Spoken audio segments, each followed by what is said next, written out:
বন্ধুরা সবাইকে স্বাগত জানাচ্ছি নতুন একটা ভিডিওতে। তো আমি আজকে দেখাবো কিভাবে আপনারা এই 3x3 এলোমেলো রবিক্স কিউবটাকে 3 মিনিটের মধ্যে সলভ করবেন। তো প্রথমে আমি 3 মিনিটের মধ্যে এটাকে সলভ করে দিয়েছি। কিভাবে সলভ করবেন, প্রথমে সাদার সাথে সাদা একটা কালার ম্যাচিং করবেন, সাথে যে কালারটা আছে সেই কালারটাকে দিয়ে দিবেন। দেখুন এরপরে যে কালারটা আছে রেড কালার, যে কোনো একটা কালার দেখুন, এখানে একটা কালার আছে সাদার সাথে আছে ব্লু কালার, তো ব্লু কালারের সাথে ব্লু কালারটা দিয়ে দিচ্ছি। দেখুন এখন আরেকটা কালার আছে, সেটা হচ্ছে এখানে আছে গ্রিন কালার। তো আমার অলরেডি 3টে কালার চলে এসছে। আরেকটা কালার আছে, সেটা কোথায়, রেড কালার অটোমেটিক ম্যাচিং হয়ে গেছে আমার। এই যে এরকম সাদার যে ক্রস সেটা তৈরি হয়ে গেছে, সাথে কালারগুলো শুধু ম্যাচিং হয়ে গেছে। এখন আমরা যেটা করব, একটা সূত্র করব সহজ, যেটা এই কালারে ম্যাচিং করব। সাদাটা রাইট সাইডে থাকলে সেটাকে লেফট সাইডে দেবো, একটা সূত্রই বারবার। এখন এখানে গ্রিনের সাথে গ্রিনটা ম্যাচিং করব, তো গ্রিনের সাথে গ্রিন ম্যাচিং করে এটাও একটা সূত্রই দেবো, যেটা একটু ব্যবহার করলাম, সেম সূত্র হয়ে গেল। এখন আরেকটা দেখবো, এক সাদা কালার আছে ব্লু কালারের সাথে, তো ব্লুর সাথে ব্লুটা নিয়ে গিয়ে এটা লেফট সাইডে যেহেতু আছে সেটাকে রাইট সাইডে দিয়ে একই সূত্র ইউজ করব। আরেকটা এখানে আছে, সেটাকে আমরা ঠিক করে নেব, খুব সহজে ঠিক করে নিয়ে এটাকেও দেব। তার মানে আমাদের প্রথম লেয়ারটা সলভ হয়ে গেছে। প্রথম লেয়ারটা সলভ হওয়ার সাথে সাথে আমরা সেকেন্ড লেয়ারটাকে ঘুরিয়ে দেব, একটা সূত্রই ব্যবহার করব। কালারে ম্যাচিং হচ্ছে, যে কালারটা আছে সেটাকে লেফট সাইডে থাকলে সেটাকে রাইট সাইডে দিব, দিয়ে লেফট সাইডে উপরে উঠিয়ে আবার আগের জায়গায় ফেরত দেব, সাথে সাথে একটা পেয়ার তৈরি হয়ে যাবে।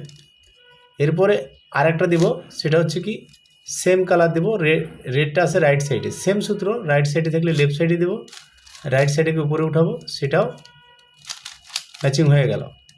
এখন এরকম দেখবো যে আর কোনো কালার আছে কি না, এখানে আর কোনো কালার পাচ্ছি না। একটা কালার সেখানে, সেটাকে বের করব কীভাবে, উপরে দিব, দূরে দিব, সেটাকে আবার কাছে দেব, সেখানে চলে গেছে। এটাকে ঠিক করে নেব আগের সূত্রটাই। এখানে যে কালারটা আছে, এখানে রেড কালার আছে, রেড কালারের সাথে রেড কালারটা ম্যাচিং করব। উপরে কালার আমরা জানি গ্রিন কালার, গ্রিনটা রাইট সাইডে আছে, তো আমরা রাইট সাইড থাকলে লেফট সাইডে দিয়ে অটোমেটিক এটা ম্যাচিং হয়ে যাবে। সাথে সাথে আমরা সেটাকে দিয়ে দিব। আমাদের অলরেডি দুটো লেয়ার হয়ে গেছে, বাকি আছে একটা, সেটাকে আমরা আগে ইয়েলো প্লাস করে করব। যখনই ইয়েলো প্লাস হয়ে গেছে কালারগুলো ম্যাচিং করব, দুটো কালার পাশাপাশি ম্যাচিং আছে, সেটাকে আমরা ধরে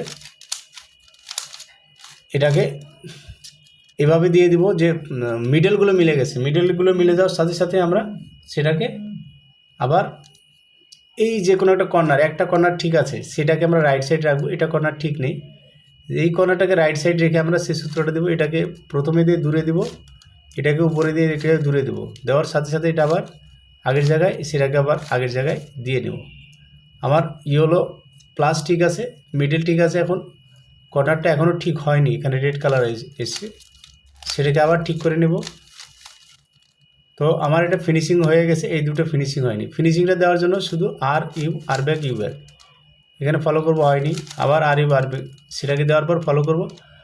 আবার দেখুন আপনারা খুব সহজেই এই 3x3 এভাবে 3 মিনিটে মিলাতে পারেন। বন্ধুরা ভিডিওটা ভালো লাগলে একটা লাইক দিবেন, যারা নতুন চ্যানেলটা সাবস্ক্রাইব করবেন, আর যারা অলরেডি সাবস্ক্রাইব করেছেন তাদেরকে অসংখ্য ধন্যবাদ। যদি আপনাদের এইরকম পুরো অ্যালগোরিদমটা লাগে অবশ্যই কমেন্ট করবেন এবং আমি পাঠিয়ে দেবো। আমার ভিডিও আছে, ভিডিওতে সব কিছু দেওয়া আছে। বন্ধুরা সবাইকে স্বাগতম, সবাই ভালো থাকবেন।